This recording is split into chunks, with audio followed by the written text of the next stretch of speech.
que está por trás da tensão no STF? O ministro Alexandre de Moraes está confrontando seus colegas sobre a anistia, enquanto o desespero toma conta da corte. Com 257 assinaturas já garantidas para a urgência do projeto, os ministros dispararam recados pela imprensa, tentando impedir que a anistia avance. É um verdadeiro espetáculo de covardia e hipocrisia, onde apenas um ministro se destaca por sua resistência em reavaliar as condenações dos envolvidos nos ataques de 8 de janeiro. A maioria dos magistrados, no entanto, parece estar de joelhos diante de Moraes, que se recusa a admitir erros nas penas impostas. O que está acontecendo com a justiça no Brasil? O ministro Alexandre de Moraes está confrontando, ele está batendo de frente contra os outros ministros do STF em relação à anistia e ele está mandando recados para o Congresso Nacional. Eu publiquei aqui um vídeo no canal sobre como que o STF entrou em pânico com o avanço da anistia, principalmente depois que o pedido da urgência alcançou as 257 assinaturas necessárias, emparedando o Hugo Motta e fazendo o Supremo sentir medo da derrota. Os ministros se desesperaram, eles passaram a disparar recados na imprensa e um desses recados foi que eles estariam dispostos a rever as penas dos réus do 8 de janeiro. Você acredita? Vou deixar aqui para você na tela no final e também na descrição esse outro vídeo para você ver. Mas o ministro Alexandre de Moraes, ele deu um recado próprio, diferente daquele dos outros ministros que eu mostrei no outro vídeo. Olha aqui qual que foi o recado do ministro Alexandre de Moraes, olha aí. A disposição de Alexandre de Moraes de rever as penas dos condenados do 8 de janeiro. E aí, o que você acha? Me conta aí. Será que ele é favorável, ao contrário, vai resistir? Conta aí nos comentários. E olha aqui. Apesar da pressão sobre o STF, o ministro Alexandre de Moraes, ele tem sinalizado claramente a seus colegas que ele resiste em reavaliar as condenações dos envolvidos nos ataques golpistas do 8 de janeiro. Gente, é muita arrogância, é muita soberba. A coluna conversou com 5 magistrados sobre o tema e apenas um disse ver espaço para a corte recalcular as penas. Os demais avaliam que não existe nada concreto para mudar o cenário colocado hoje e pontuam que o Moraes não mostra disposição em rever as penas impostas. Ou seja, todo mundo está de joelho para Moraes, que além de ter uma cabeça careca, tem uma cabeça dura. Que colegiado que é esse, gente, em que todos se submetem passivamente a apenas um ministro? Para que colegiado, então? É uma vergonha ver os ministros tendo que dizer isso em off, na imprensa, em vez de eles discordarem publicamente do ministro Alexandre de Moraes, lá na primeira turma, no plenário. Será que só o Fux e o André Mendonça que têm coragem de discordar do Moraes? Falta coragem no STF? Ou falta honestidade, compromisso com os próprios valores e princípios, já que vários já disseram em off que as penas são exageradas? Olha, dos 11 ministros, só 2 se salvam nessa história macabra do 8 de janeiro? São só o Moraes e o Fux? Tá sobrando compromisso lá no Supremo com a conveniência, sobrando compromisso com o atraso, com o que é errado, com o equívoco e faltando compromisso com a verdade e com a justiça. Se até vocês reconhecem aí, ministros, no escondidinho, vocês vão lá e reconhecem para a imprensa os erros nas condenações. Então, ora as bolas, decidam contra o Moraes, divirjam dos votos dele, façam maioria contra ele. Esse é o papel de vocês. É para isso que vocês foram incumbidos desse cargo pela sociedade. Se não, larga a toga, vai fazer outra coisa, você não tem coragem de honrar o julgamento justo que você jurou sobre a Constituição fazer.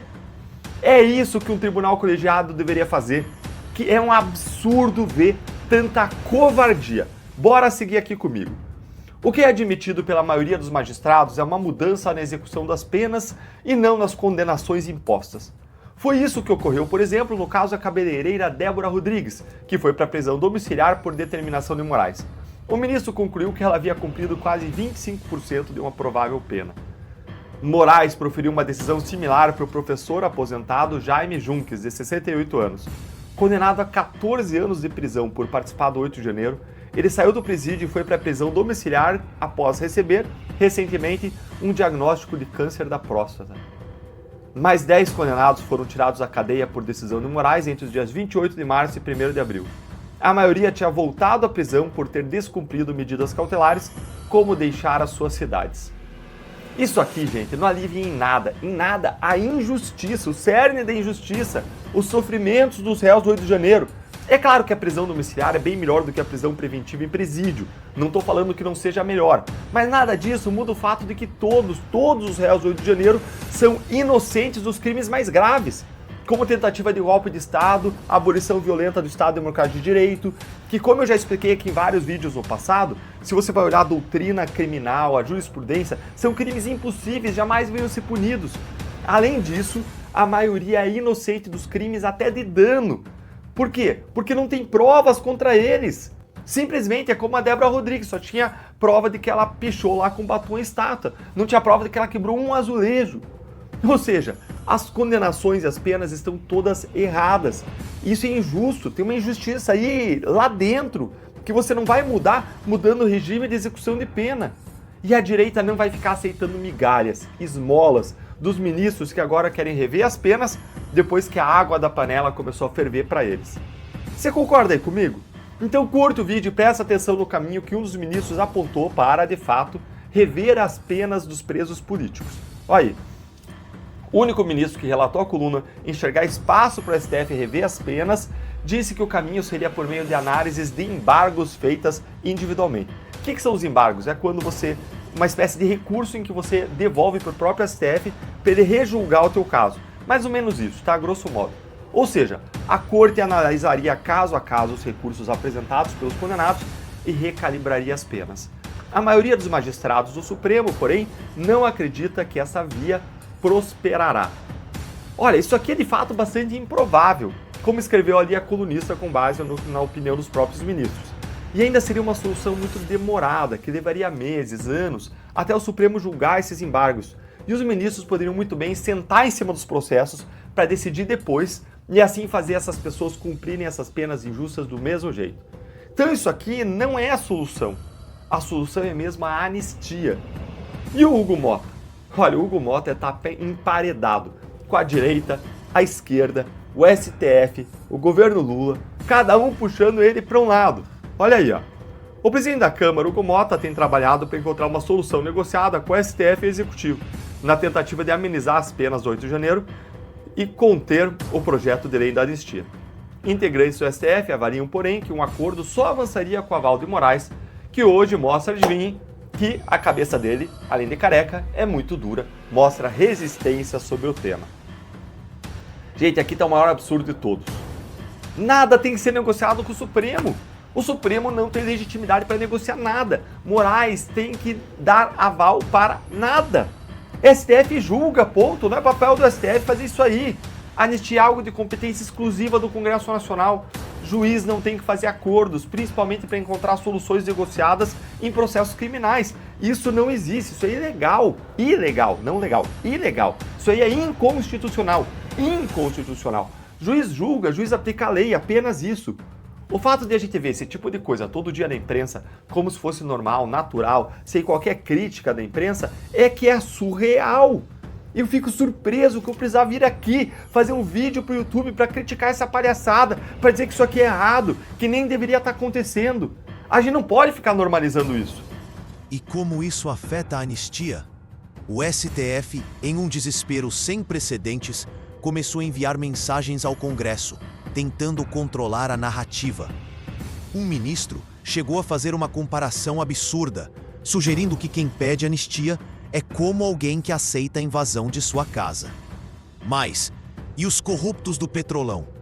O mesmo STF, que agora se opõe à anistia para os presos do 8 de janeiro, garantiu a impunidade para aqueles que roubaram bilhões do Brasil. É uma hipocrisia escandalosa.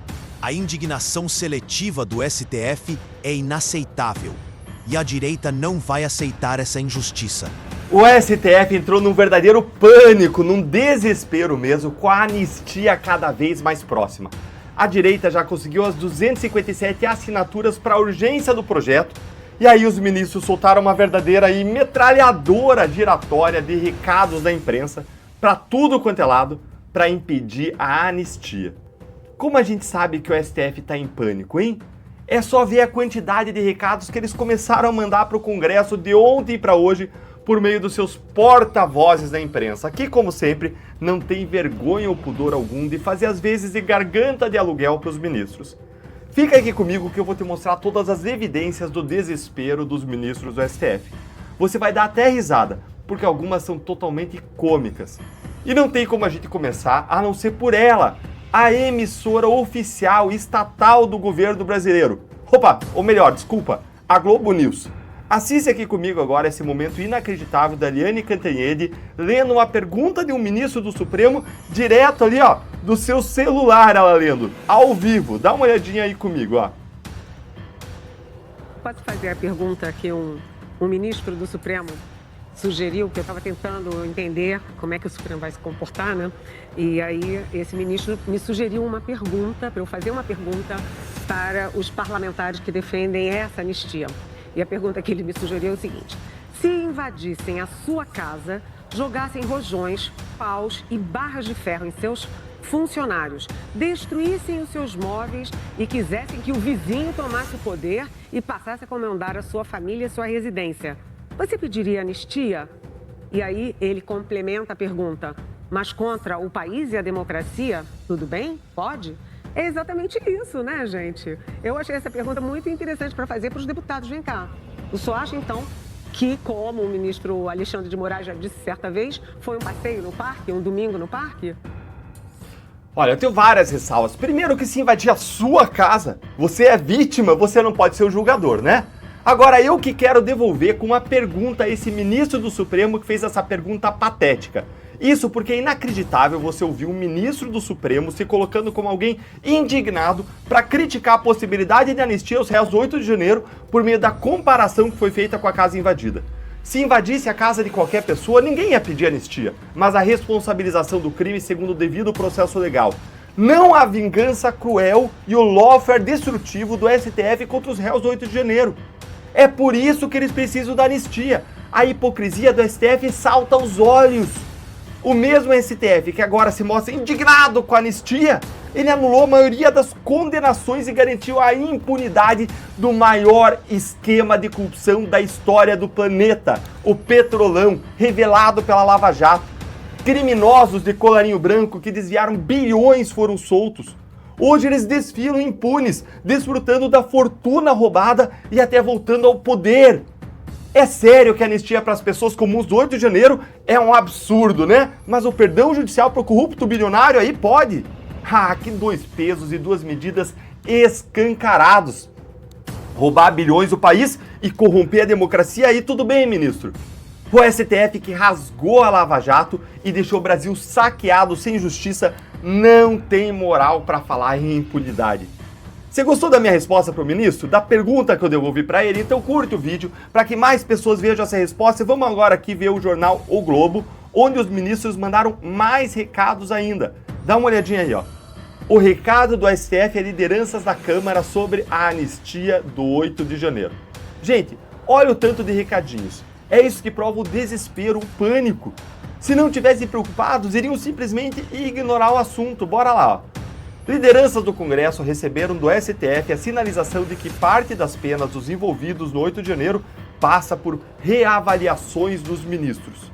Ora, será que eu li errado? Não é possível, gente. O que é isso aí? Hã? As suas divindades supremas do Olimpo estão admitindo, estão confessando que eles exageraram, que eles passaram muito dos limites da lei com as penas aos réus do 8 de janeiro? Não. É impossível isso. Afinal, esses deuses olimpianos, criaturas sagradas e iluminadas como os ministros, eles não erram. Como assim estão reavaliando? Só reavalia quem está pronto para admitir que errou, ou não é? Bora continuar a ler aqui para entender essa história aqui, ó. Olha aí comigo, ó. O foco central dos trabalhos não seria necessariamente recalcular as sentenças já impostas aos condenados, mas a progressão do cumprimento das penas, o que deve acontecer de maneira mais célere conforme avançam as avaliações do ministro Alexandre de Moraes. É ele o relator dos casos envolvendo os atos golpistas. Foi o que aconteceu com a Débora Rodrigues, que se tornou a figura mais explorada politicamente por Jair Bolsonaro e seus aliados na defesa do projeto de lei na anistia. Ao conceder a prisão domiciliar para a cabeleireira, no final de março, Moraes destacou que ela já tinha cumprido quase 25% do tempo de uma possível pena, e por isso teria direito à progressão de regime. Gente, quando eu olhei essa decisão e eu comentei aqui no canal, eu fiz uma observação, eu falei, olha, não tinha nada a ver em falar isso. Se ele está falando isso é porque ele está preocupado, ele está querendo mandar um recado, está querendo mandar um sinal, e agora a gente vê aí claramente qual é o recado que ele queria mandar. Agora, dito explicitamente. O exemplo de Débora deve ser seguido em outros julgamentos que serão analisados caso a caso, segundo informações recebidas por parlamentares a partir do STF. Ah, sim, então o recadinho de vocês, ministros, é que no fim das contas nada vai mudar. Os presos só vão sair do presídio para cumprir essas penas gigantescas, desproporcionais e absurdas nas suas casas, seguindo a regular progressão de pena do nosso sistema. Essa que é a vantagem, a concessão que vocês querem fazer. Quando vários presos, como a Débora Rodrigues, sequer deveriam ter passado 2 anos presos. A solução de vocês é usar o próprio tempo que a pessoa passou presa ilegalmente, para fazer então a progressão de regime? Não é possível isso. Isso aqui não muda nada, nada. A maioria dos presos do 8 de janeiro são inocentes contra quem não tem uma prova, como era a Débora Rodrigues. Quem não é inocente cometeu no máximo um crime de dano ou um crime de incitação ao crime. É só isso. Todos os demais crimes, aqueles que têm as penas graves, eles deveriam gerar absolvição de tudo, inclusive do crime de golpe de Estado, que precisa de violência, grave ameaça. Era isso que tinha que acontecer. E é por conta dessa ilegalidade tremenda que nós queremos a anistia. Desculpa, ministros, olha, recado rejeitado. Isso aqui não vai dar não. E nós nem precisamos dessa esmola não, desse miserê que vocês estão querendo dar para tirar o de vocês da reta, para tirar a anistia da pauta. Não, a direita já conseguiu as assinaturas para pautar a urgência do PL da anistia. Mais uma prova da força da nossa mobilização e articulação e do absurdo que vocês estão fazendo. Nós não iremos retroceder. Mas vamos continuar aqui, porque esse recado tem um destino certo. Olha aqui, ó. Entre os destinatários dessa mensagem está o presidente da Câmara, Hugo Motta, que vem sendo pressionado pelos bolsonaristas a pautar a anistia. O deputado, inclusive, sinalizou a aliados que espera esse gesto do Supremo em breve, especialmente para esvaziar o discurso das lideranças de extrema-direita que defendem o projeto de anistia na Câmara. Motta, até então, tem apoiado a revisão das penas, mas pontuado que um projeto de lei para anistiar os réus e condenados pelo 8 de janeiro acentuaria a crise institucional com o judiciário. Crise do judiciário, criada pelo próprio judiciário, a partir do momento em que resolveu estabelecer uma tirania judicial no Brasil, violar a Constituição, atropelar as prerrogativas de todos os poderes. E aí agora quer dizer que o STF é culpado pela crise institucional? E quem tem que resolver essa crise que o STF criou? Aí é o legislativo, é isso então? Faça-me um favor. Mas nem se preocupem, pessoal, porque esse recado dos Supremos, ele não vai dar em nada, sabe por quê? Porque o Supremo Mor, o maior de todos, o Alexandre de Moraes, o Big Xande, segundo a revista The New Yorker, ele mandou o próprio recado. A situação é crítica e a luta pela justiça continua. O STF não pode ser o juiz e o júri ao mesmo tempo. Inscreva-se no canal e ative o sino para não perder os próximos capítulos dessa batalha. A pressão sobre o Congresso e o STF só vai aumentar e precisamos estar prontos para agir.